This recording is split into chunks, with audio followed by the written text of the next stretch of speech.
kayo lahat. Ngayon, ito na ang update ng aking malaking chamber ng used oil kalan di mantika. So, ito na yung tangking aking ginawa. Medyo natagalan kasi medyo masalimutan paggawa na ito. So, ito ay yari lang ito sa tubular. So, tignan ninyo maigi, lalapit ko ang camera. Ito yung bago kong gawang tangke. Yan. Ito ay detachable. Pwedeng tanggalin ito kasi may tornilyo na nandoon. Ibig sabihin, itong tangke na ito ay for ano lang ito, pag dito. For trial. Kasi ang plano ko rito, pwede itong i-detach, ikabit sa ibang mga aking ginawang mga used oil di mantika. Hindi talaga siya naka-fix. Pwede siyang ilipat-lipat itong tangke na ito. So hindi ko na masyado ipapaliwanag yung kabuuan ng tangke na ito. Tignan nyo na lang na maigi kung anong pagkakayari. Alam nyo na naman yung mga yan. Okay, so yan ang kabuuan. Okay, so ito ang kabuuan ng aking tangke.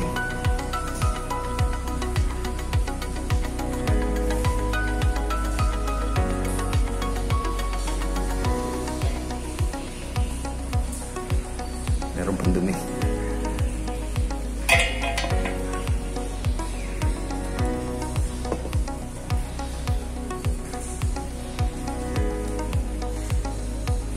Tignan nyo na lang na maigi kung paano ko ito ginawa.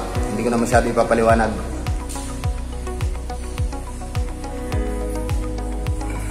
Yan.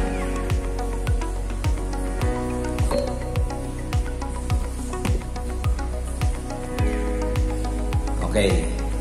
Etong aking pinakasalo ng aking tangke, ito ay kalibel ng ating pinaka chamber. Kung ano yung flooring nito, kung ano ang flooring ng ating chamber, kasing level nito yan ng ating salo ng ating pinaka fuel or used oil.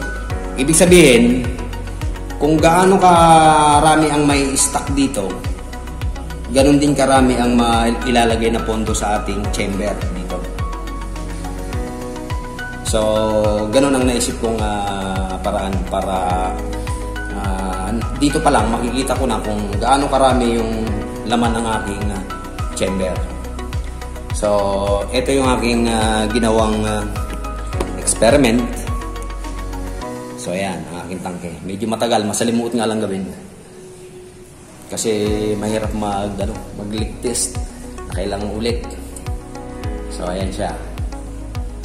Yan ang kanyang nomenclature. So, ganyan lang ang pagkakayari yan. Okay, so ulitin ko, itong tangke na to, detachable ito. Pwede itong tanggalin. Pwedeng baklasin. May iwan na lang yung ating pinaka-chamber. Kasi pang ano tayo, pang trial itong tangke na ito. Ngayon pa lang, medyo maliit lang muna ginawa ko kasi pang trial lang.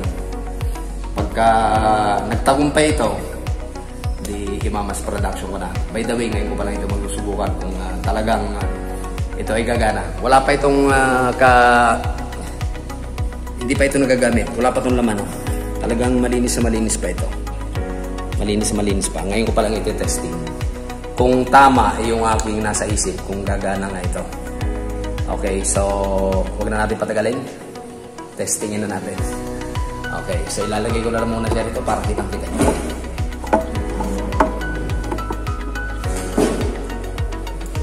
Okay, yung una natin gagawin, pupunuin muna natin yung tangke. Siguraduhin lang na ang ating gripo o ating gate valve ay nakasarado. Nakasarado siya. So, pupunuin natin itong tangke na ito. Wala pa palaman-laman. Used oil ang gagamitin natin.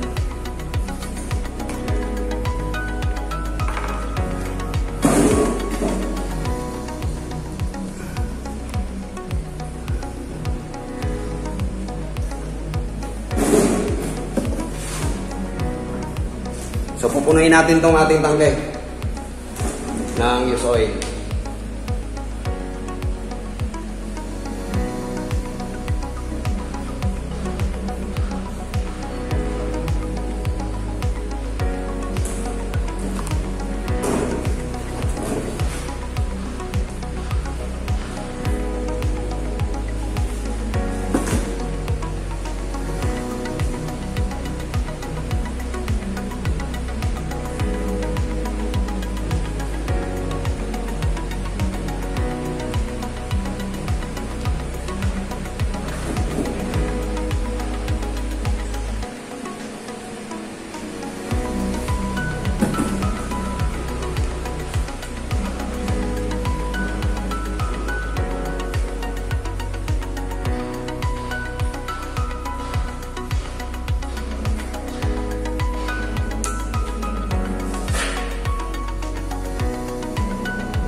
Anim.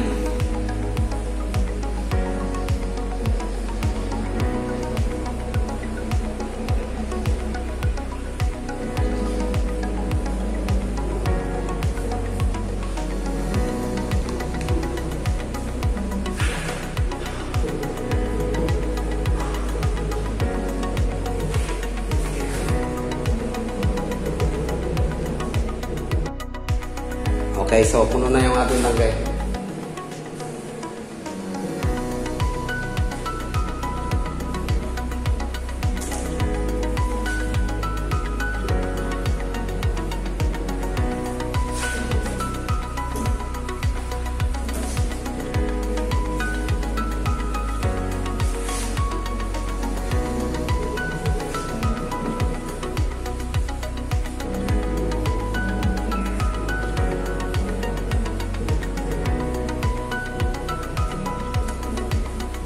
Okay, so puno na yung ating tangke. Bali, ang susunod na step, padadaluyan natin itong ating lalagyan na ito ng langis. So bubuksan na natin yung ating pinakagripo. Tapos padadaluyan natin ito para magkaroon ng laman yung chamber. Ang chamber natin ay wala pang laman. Yan, wala pang laman yan. Okay, so bubuksan na natin ang gripo. Padadalawin na natin ang ating langis. Okay, pag huminto na itong ating feed dito, ibig sabihin yung level niyan ay yun na yung nasa loob. Yan. Kung gaano kalalim yan, ang laman ng ating chamber ay ayun na. So, may laman na yung ating chamber. So, medyo tagumpay yung aking ginawang kwan ngayon. Itong aking lagayan ng tangke. Ngayon, para matesting natin, babawasan natin yung laman ng chamber. Titignan natin kung bababa ang level dito. Tapos, hayaan lang natin siyang mamayang nakasarado o kaya nakabukas. So, sa una muna, babawasan natin yung laman ng ating chamber. So, ayan na yung laman ng ating chamber.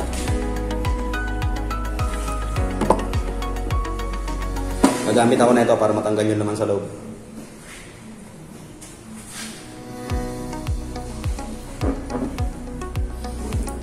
Okay, so papatayin ko muna itong ating gripo rito para makita nyo na bababa ito mamaya. Okay, naka-shutdown ito ngayon. Pwede rin, kasi nakuha na natin yung level ng ating mantika, nabawasan na yung ating tangke. So pwede rin natin itong punuin ulit para mas marami naman. So lalagyan ulit natin ito na laman. Kasi malaki itong chamber na to. Kaya ang laman na ito napunta rito, tapos nag-distribute pa sa chamber, kaya mababa ang laman na ito, kaya dadagdagan natin na laman yung ating tangke.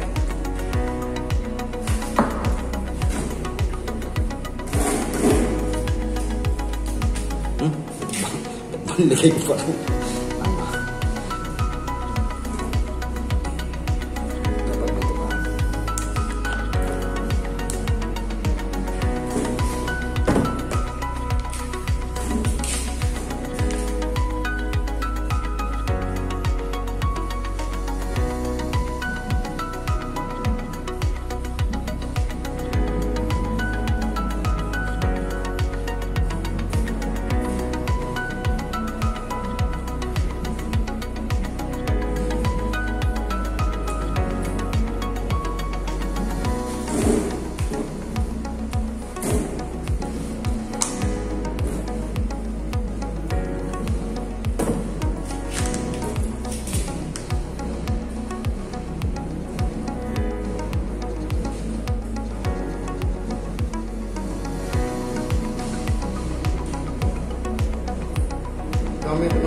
Okay, so napuno na uli natin yung ating tangke. Pwede na natin itong isarado ulit. Sigurado niya walang kalas.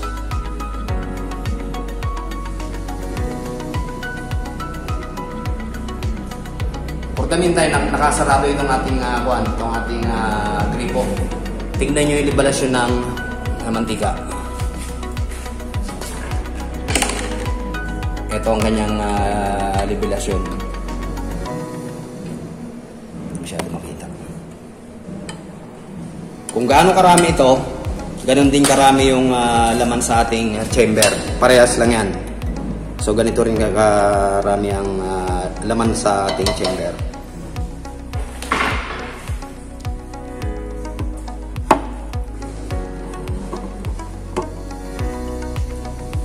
Okay, so babawasan natin yung laman ng ating chamber.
Okay, so ang nabawas natin, mahigit kalahati dito sa chamber.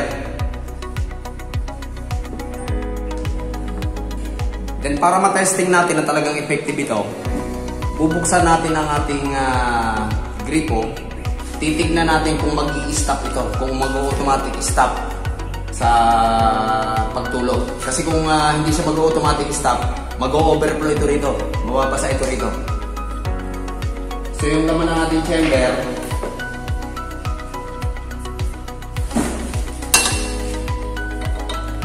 yan, ganito lang yung laman niya.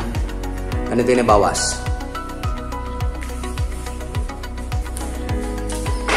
So, the moment of truth, tignan natin kung mag-overflow ito rito. Kasi kung hindi ito mag-stop, ibig sabihin, palpak itong tangga na ito. Kinakailangan, umabot siya sa libilasyon na ito. Hindi siya matatapon ng mantika dito. Ibig sabihin, pag na-reach na niya yung level dito, mag-i-stop na kasi nakuha ko na yung gustong level ng ating chamber. So, ibubukas ko na yung ating gripo. Tignan natin kung magbukuhan. Teka, babalik na rin ko lang yung camera. Okay, so as of now, kung mapapansin ninyo, yung ating level ng ating itong isang ito, hindi pa nakasayad sa mantika. Ayun ang ating mantika. Hindi pa siya nakasayad. Pag sumayad yung itong ano na ito, itong tubo na to sa mantika, dapat tumigil na siya sa doon. Hindi na dapat dumiretso pa. So, ulitin ko hindi pa to nakasayad tong isang ito. Ang level nito, ang dulo ng tubo na to, kasing level ng gusto kong laman ng ating chamber, mga hanggang ganyan kalalim yan. So mula rito sa ating lalagyan hanggang dito lang ang pantay ng ating teka, mamarkahan ko. hanggang dito lang yung dulo ng ating ng ating pinakatubo. Ganyan lang.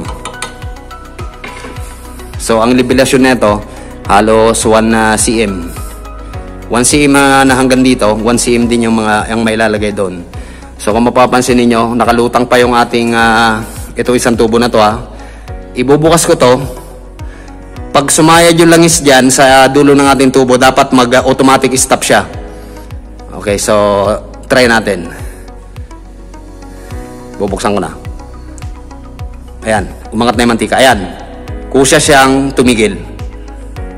Tumigil na yung ating langis. Doon sa nung dumampi siya sa dulo ng ating tubo, tumigil na yung langis. Pero nakatodo pa rin ng bukas ng ating ng ating gripo. So habang nababawasan ito, ibig sabihin habang nababawasan yung chamber, kusa itong bababa. Then pagka dumating na yung level nito at saka yung level noon, kusa rin siya mag-i-stop. Pag nabawasan yung ating laman dito, mag-automatic feed siya.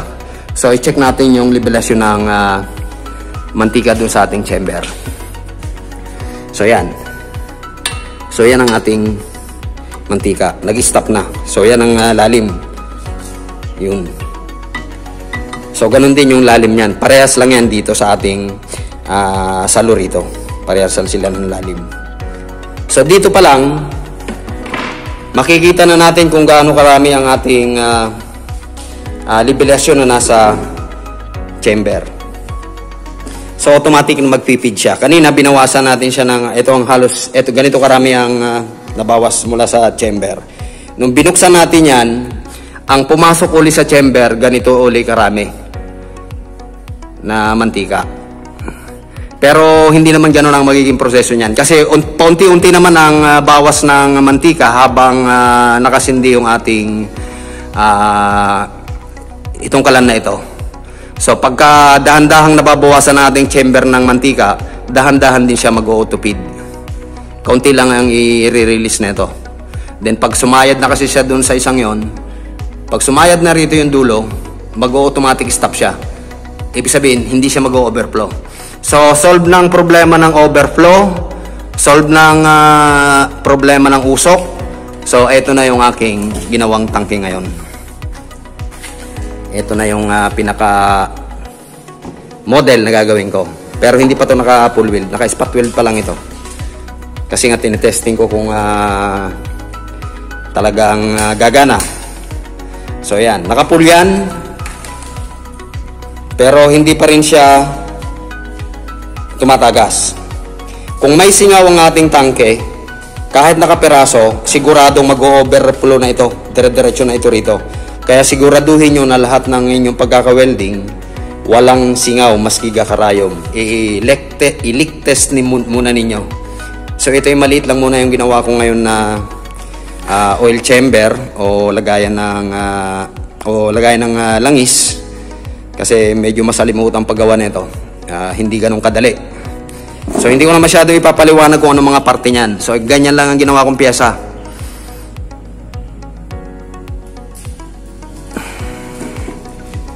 So tignan nyo na lang kung paano ko to ginawa. Okay, so nag-automatic stop siya. Ang sarado na ito pag ganito. Yan. Ang bukas nakaganon. Yan ang pull. So kahit naka-pull siya, nakabukas, hindi siya natulo. Pero yung tangke natin, punong-puno pa ito ng tangke. Pinuno muna natin ito bago natin yung binuksan. So, ito na yung ating libelasyon ng ating langis. Okay, so hanggang dito nalaman mo na ulit. Sana may natutunan kayo sa paggawa ng ganitong mga tangke. Next time, yung fire testing naman. Titignan natin kung talaga mag-auto feed talaga siya. Okay, so until then.